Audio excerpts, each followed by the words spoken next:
আসসালামু আলাইকুম সম্মানিত দর্শক শ্রোতা, এই যে আমাদের একজন সম্মানিত রোগীর চিকিৎসা আমরা এইমাত্র শেষ করলাম। তো আপনি দেখতে পাচ্ছেন রোগী একদম স্বাভাবিক বসে আছেন। আলহামদুলিল্লাহ। কি বলেন আপনি, একটু বলেন আমাদেরকে। ভালো লাগতেছে। হ্যাঁ, একটু ভালো চিকিৎসা তো মাত্র শেষ করলাম, খুব ভালো লাগতেছে। আলহামদুলিল্লাহ, আগের থেকে অনেক বেটার। তাই নাকি? জি। ব্যথাটা তো লাগছে না, ব্যথা একদম লাগে না। আপনার মনের মধ্যে অনেক বয় ছিল, প্রচুর বই ছিল যে ইঞ্জেকশন পর্যন্ত এটা লাগছে না, আমি বুঝতে পারছি না। তাই নাকি? লাগে পিঁপড়া যে একটা কামড়া, তার চেয়ে আরো তাই নাকি?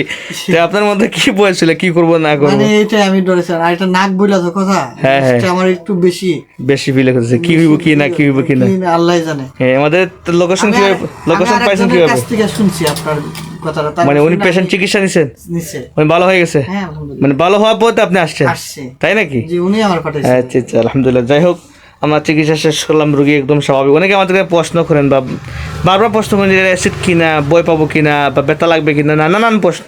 তো যেহেতু এই প্রশ্নগুলো উত্তর আমাদের উনি একজন ব্যবসায়ী, আমাদের সম্মানিত ব্যবসায়ী, তো ওনার কাছ থেকে আমরা শুনি। আপনাকে ব্যথা লাগছে, জি না।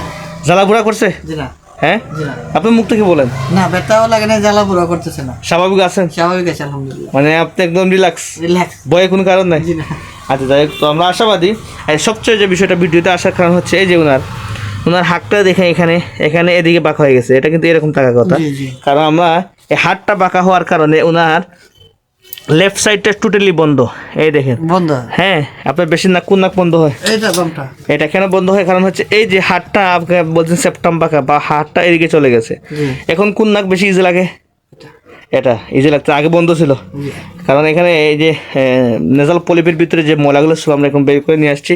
রোগী স্বাভাবিক, আজকে চিকিৎসা শুরু করছে এই মাত্র 5 মিনিট হয় নাই, রোগী আলহামদুলিল্লাহ অনেকটা সুস্থ। তো যাই হোক, আমরা আশাবাদী যেহেতু এখন মাত্র চিকিৎসা শুরু করলাম, আরও 5-7 দিনের মধ্যে, 10 দিনের মধ্যে উনি সম্পূর্ণ সুস্থ হবেন সেই কামনা করি। সবাই ভালো থাকেন, সুস্থ থাকেন। আল্লাহ।